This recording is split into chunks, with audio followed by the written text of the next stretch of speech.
I'm Veers. People call me the Don.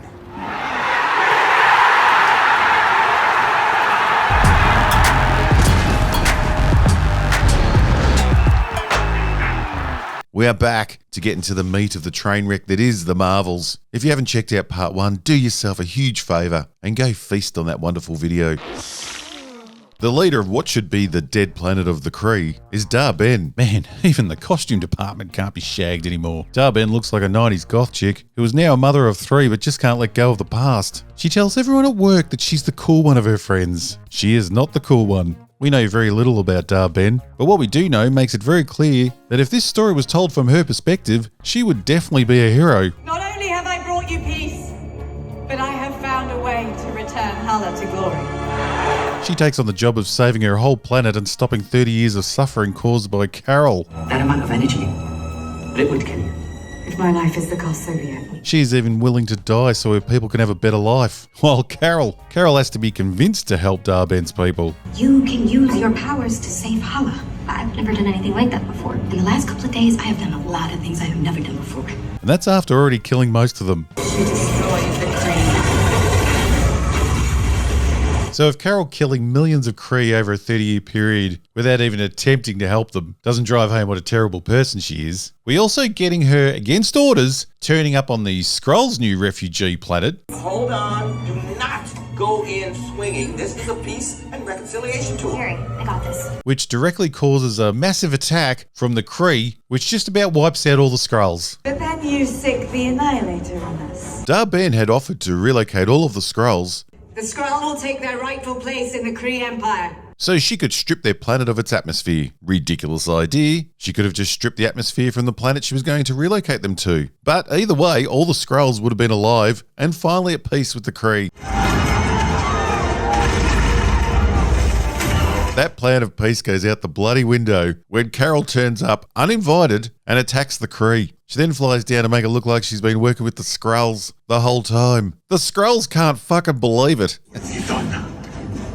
After 30 years and on the eve of them finally finding peace with the Kree, Carol, the killer of the Kree, decides to help, which is going to get all the Skrulls wiped out. All those people dying. 100% Carol's fault. Carol then has to teach a lesson to Miss Marvel about how you can't save everyone. We need to save who we can. Carol is delusional because if Carol had listened to Fury and not attacked the Kree, none of the Skrulls would be dying. They may have had to move to a new planet, but they'd all still be alive. Carol said she got this. Harry, I got this. Carol did not got this.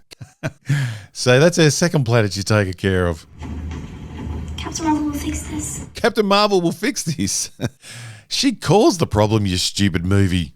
We don't need your help anymore. But don't worry, because Carol is never held accountable for her behaviour for either of these events that caused the deaths of millions of Kree and Skrulls. She's just a little bit sad about it, but still a cutesy pie. We get a cringe fest montage where the Marvels practice their switching problem to the Beastie Boys' classic Intergalactic, which must have Adam Yauch turning in his grave, seeing that he put in his will before he died that his music couldn't be used in advertising. If only he'd added that it also couldn't be used in pathetic cash grab dog shit movies. Speaking of the montage, the acting from Brie Larson is unbelievably bad. In fact, the only one that looks like they have any idea what emotion they should be going for is Aman Vellani playing Miss Marvel. She at least brings some personality to the role. I could have done without all the over-the-top gushing for Carol. Oh, Captain, my Captain. But at least she brought some charisma. But Brie, Jesus. Brie is going to have to hand back that Best Actress Oscar if she keeps working with directors too inexperienced to get a good performance out of her. She hasn't got a clue in this role. And obviously the director was too intimidated or too inexperienced to tell her what to do. Because as far as we know, Brie can act. But you do have to feel for Brie. How many people headline $1 billion movie and then have to share their sequel with two relatively unknown actors? It's pretty rough. But just when you think you've hit the low point and are questioning your life decisions and how you ended up watching this consistently tone-shifting piece of junk that someone mistakenly called a movie, they introduce a planet whose occupants can only communicate in song. And to top that, Captain Marvel is married to the handsome prince ruler of this planet.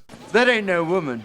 It's a man. No, this is not the crazy ideas coming from the 6-year-old girls playing with dolls. This is a real film written by adults trying to appeal to, well, I'm not really sure who they're trying to appeal to. This film has so many shifts in tone, from genocide to childish ideas of singing princes with magical clothing. My princess. It's hard to know who they thought would enjoy this film, but I know I didn't. And neither did a lot of others, apparently. Like every idea in this dog's breakfast of a movie, the singing planet idea just stops when you learn that the handsome prince is bilingual. He doesn't have to sing. Yeah, he's bilingual. Which makes as much sense as saying that people who can read cursive writing are bilingual. He's bilingual. Or that we can't understand lyrics in songs because people are singing. Star Spangled Banner yet wave. He's bilingual. Stringing words together doesn't change a language, you fucking idiots. Our language is song. Most of them won't understand you unless you sing. We also learn that the prince needs to speak without singing to communicate with other species. I will never do.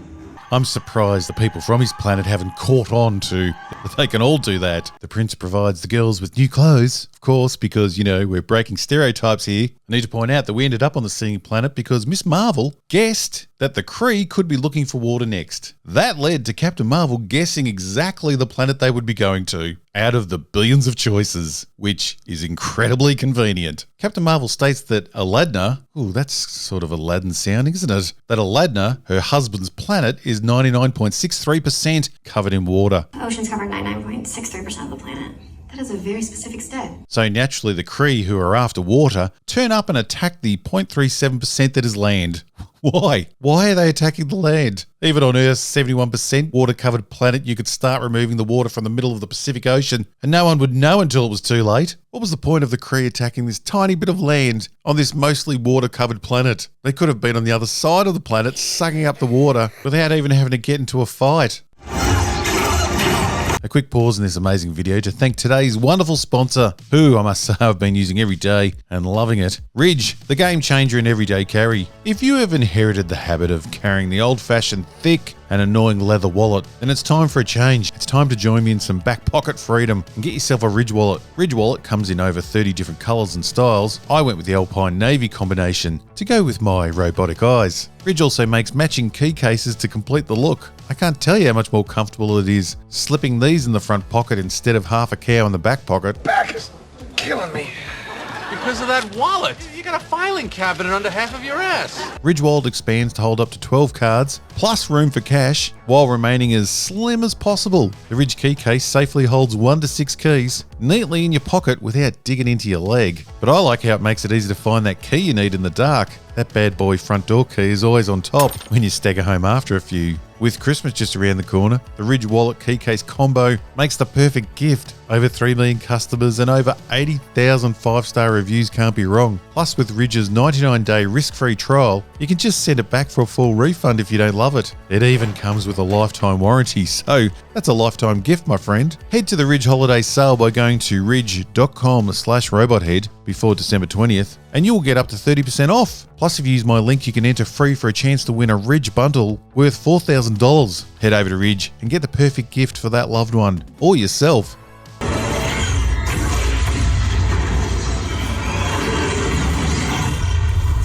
The Kree are successful in destroying the singing planet because Captain Marvel, the Indestructible, and her 2 sidekicks run away to have a heart-to-heart about genocide. The selfishness of our heroes is unbelievably high. Planets dying is not a concern when all you want is your auntie back. I'm the reason why they couldn't breathe the air. That's how I got the name Annihilator. Is that why you never came back? Young Miss Marvel even apologizes to the mass murderer. Hey, I'm sorry for coming out too strong at the beginning. I did not give you a lot of space to be a real person. Captain Marvel tearing up talking about the destruction of a whole planet and how it was all her fault. That's how I got the name Annihilator. Is really touching if you ignore the fact that she just 30 seconds ago left another planet to be destroyed because of her actions. You can't make this shit up. She's crying about her part in having a planet destroyed 30 years ago, and the exact same thing is happening as they're speaking. And again, it's her fault. But don't worry, audience. Captain Marvel's prince husband's destroyed water planet is never mentioned again. I should warn you that I'm kind of famous here.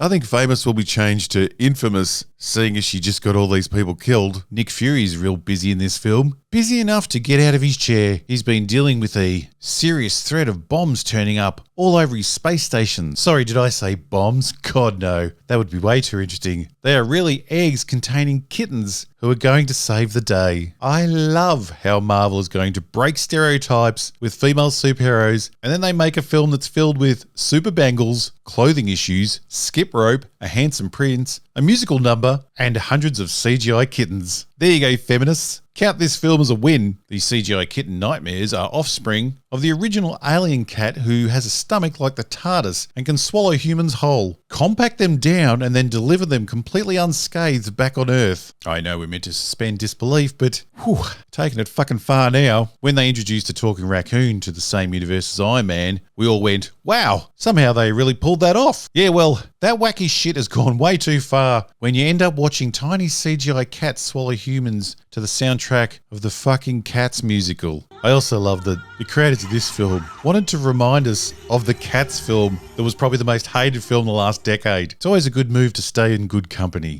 What? No! After a mind-numbing fight between our three heroes and our super baddie that has constantly shifting powers between all four of them,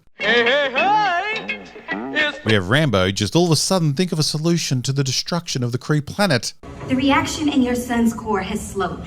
It needs an incredible amount of energy to jumpstart it, and that's what you have, Carol. Super duper Captain Marvel, who couldn't win this pissy fight on her own, actually has enough power to restart a bloody sun. But before she can do that, we get a double cross where Dar-Ben, Christ, she looks different from the comics, where Dar-Ben puts on both bangles and then just self-destructs.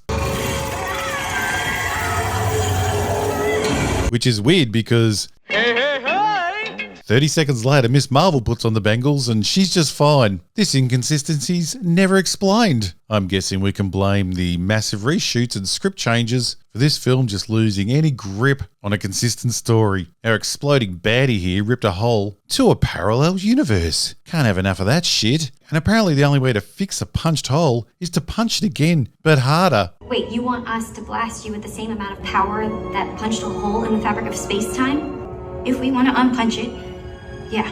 And this can only be done with Rambo on the other side of the hole in the parallel universe for knows reasons. And Carol's not going to be able to save her in time because she can only fly at the speed of light and she is all the way over there. Just kidding, she could have easily made it, but the script said no. Computer says no. Even though we'd just seen slow-flying Rambo do the same flight within a couple of seconds, Miss Marvel literally reached out and grabbed them. Carol goes to restart the Kree's dead son, but first, because of her massive ego, she does a flyby of the planet, so all of them know it was her, the fearful god that saved them. You see, when flying to a sun, there are many different angles you could approach from, so flying close over the dying planet seems a little tasteless, but at least those peasants will know who's in charge in the future. Just remember, Carol's the good guy, good woman, good them. Not sure. So all is now good on the Kree planet, and all is good on Earth. Not so good on the singing planet that was completely wiped out, but no one cares about that. We get to see Miss Marvel putting together a new young group of crime fighters. Can't wait for that, because that should really be the final nail in the MCU's coffin. And Rambo wakes in a hospital in the other dimension, when who of all people but her other dimensional mother is there, which for most people would be an emotional shock. Another chance to talk again with the mother you lost, the mother who died while you were snapped, the mother who you never got to say goodbye to. What incredible acting will we get out of this woman, and what will Rambo say? Oh, shit. Yep, oh shit. Writing by morons, for morons. The Marvels is an ugly, idiotic movie with no stakes and a really off moral compass where the worst person in the universe is framed as a hero. It's boring, has terrible acting, terrible direction, and literally feels like it was written by a room full of young girls hyped up on sugar. And that ain't an exaggeration. Goodbye, Marvel. It wasn't all great, but when it was good, it was a hell of a ride. The Marvel's ride? Well, that's about as fun as a Kazakhstan amusement park. It's a technicality.